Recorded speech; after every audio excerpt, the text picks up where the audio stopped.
السلام عليكم ورحمة الله وبركاته. ازيكم في فيديو جديد. الفيديو ده حبيت ان فكرته تكون مختلفة شوية، مش مجرد افكار للاجازة، لا يكون حاجات انا عملتها في الاجازة وتقييمي ليها.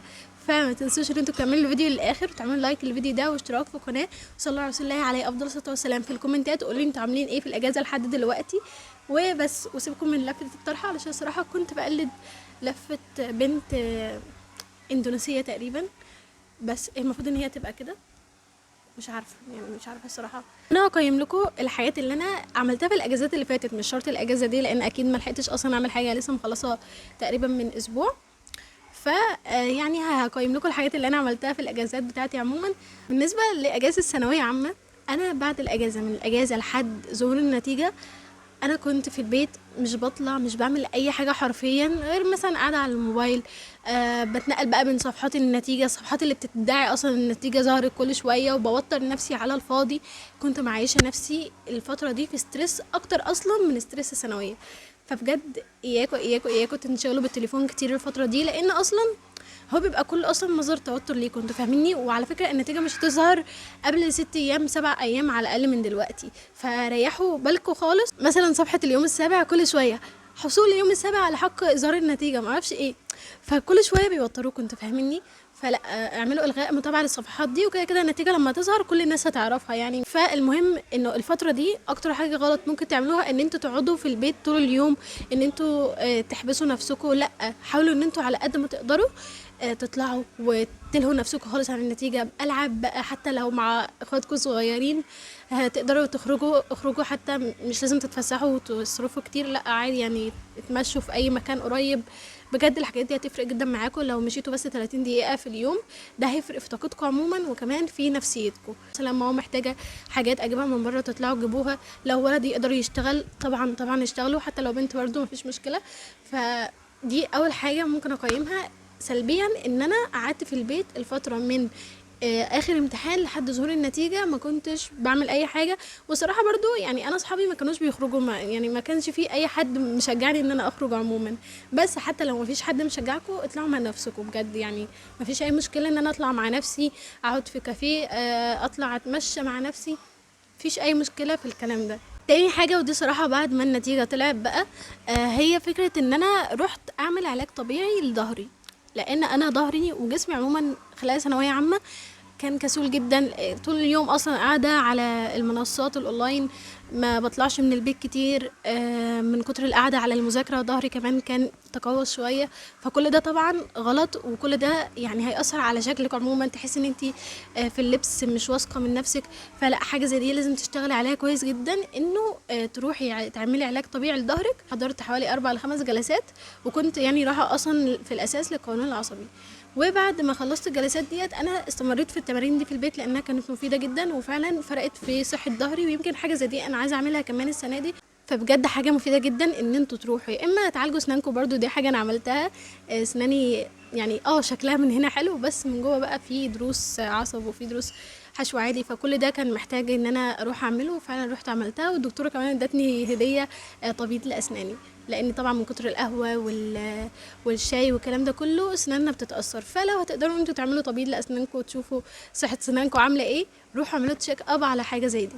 وبرده بالنسبه لظهركم، دي اهم حاجه، يعني اهم حاجه بجد في الموضوع ظهركم، علشان بجد بيأثر جدا جدا في ثقتكم بنفسكم وفي اللبس اللي انتوا بتلبسوه. وغصب عني بقيت اللي هو ايه، كل شويه افكر نفسي ان انا اعدل ظهري، لان على طول قاعده كده. تالت حاجة عايزة اقيمها وهي الجيمز. انا من الناس اللي بتحب الجيمز جدا، يعني العاب عادية خالص، مش اللي هو بابجي والكلام ده، الحمد لله ما وصلتش المراحل دي، بس انا بحب ان انا انزل لعبة واقعد العب عليها واوصل لليفل عالي. وفعلا ده اللي بعمله وده اللي عملته حتى في الاجازة ديت.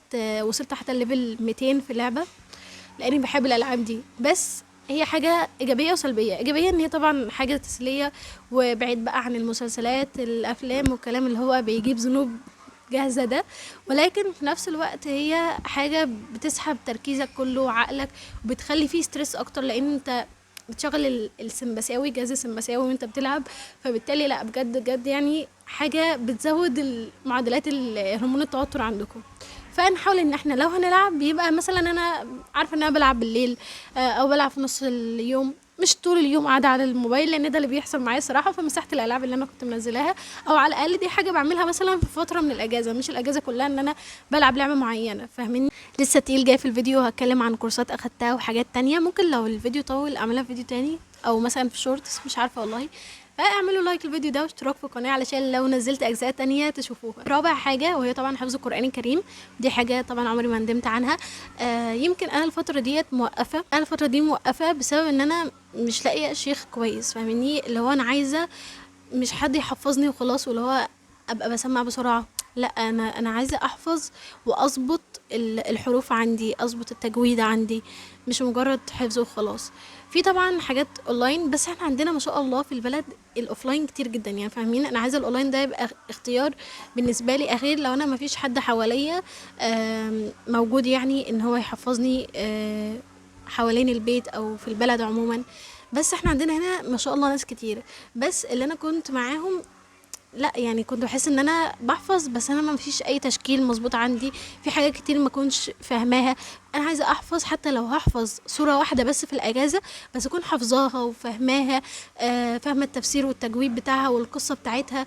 كل الكلام ده بالنسبه لي اهم بكتير من ان انا اخلص 3 اجزاء 4 اجزاء بس انا مش حافظاهم بالتشكيل ومش حافظاهم بالتجويد ومش فاهمه القصص بتاعتهم. لان انا فعلا انجزت الاجازه اللي فاتت في الحفظ انجاز رهيب جدا، بس ما حسيتش ان هو اثر فيا، ما غيرش فيا، فاهميني؟ حتى لو هكون بطيئه، بس اكون حاسه ان انا مستمتعه في رحله القران بتاعتي، ففاهميني؟ دي اهم حاجه بجد تختاروها. زي ما قلت لكم، الموضوع طبعا ما ينفعش ان انت تحفظ قران من غير محفظ، دي حاجه اساسيه. علشان كذا مره برضو حاولت ان أنا احفظ مع نفسي والموضوع ما ظبطش قوي. فدي رابع حاجة أقيمها. خامس حاجة وهي دورات العلم الشرعي، دي طبعا أحسن حاجة ممكن ندخلها، ولكن غلط كبير أنا وقعت فيه إن أنا كنت بدخل مليون دورة مع بعض ومش بلتزم بأي حاجة منهم، لأن طبعا أنا مش عارفة ألتزم مع إيه. ده حصل معايا برضو في القرآن، إن أنا كنت علشان بقى اللي هو أقول لنفسي إيه ده أنا هلتزم قوي، كنت مشتركة في دورة حفظ قرآن وفي نفس الوقت انا بنزل درس، فده خلاني اصلا حاسه بالضغط جدا من الجانب ده، ولا بحفظ هنا ولا بحفظ هنا. فبجد ما تعملوش في نفسكم كده، خلوا بس المصدر اللي انتوا بتحفظوا معاه واحد، وفي نفس الوقت مصدر العلم الشرعي اللي انتوا بتعملوه دوره واحده اللي بتاخدوها. يعني مثلا دلوقتي في دوره ال40 للشيخ علاء حامد، دوره جميله جدا لحفظ ال40 حديث، اللينك بتاعها في وصف الفيديو او التعليق على الفيديو. انا الحمد لله فيها، فادخلوا فيها علشان تشجعوني، لان انا بجد ما فيش اي دوره دخلتها وعرفت اكملها من النوع اللي هو بحب اتعلم مع نفسي وخلاص. فلا، انا عايزه بجد التزم بدوره واخلصها الاخيره، فقولوا لي لو انتوا فيها علشان نلتزم مع بعض. حاجه اقيمها، وبجد في حاجات كتير جدا لسه عايزه اتكلم عنها، منها الكورسز اللي انا خدتها، لان انا اخدت كذا كورس، وعايزه اكلمكم اصلا ازاي نهيئ نفسنا ان احنا ناخد كورس في الاجازه ونبقى بنذاكر في الاجازه. بس الكلام ده باذن الله هتكلم عنه في فيديوهات تانية. وكمان الشغل، فكل ده تابعوني علشان باذن الله لما ينزل تشوفوه على طول. حاجه حابه اتكلم عنها ان احنا نزور اهلنا اللي احنا ما زرناهمش بقالنا كتير، قرايبنا، اصحابنا. اكيد دي حاجه هتغير في نفسيتنا كتير ومهمه، لاننا بنأثر في حقهم في ايام الدراسه. بس ده كان فيديو النهارده، اتمنى يكون عجبكم وفاتكم. ما تنسوش ان انتوا تعملوا لايك للفيديو واشتراك في القناه، وصلوا على عليه افضل صلاه والسلام في الكومنتات.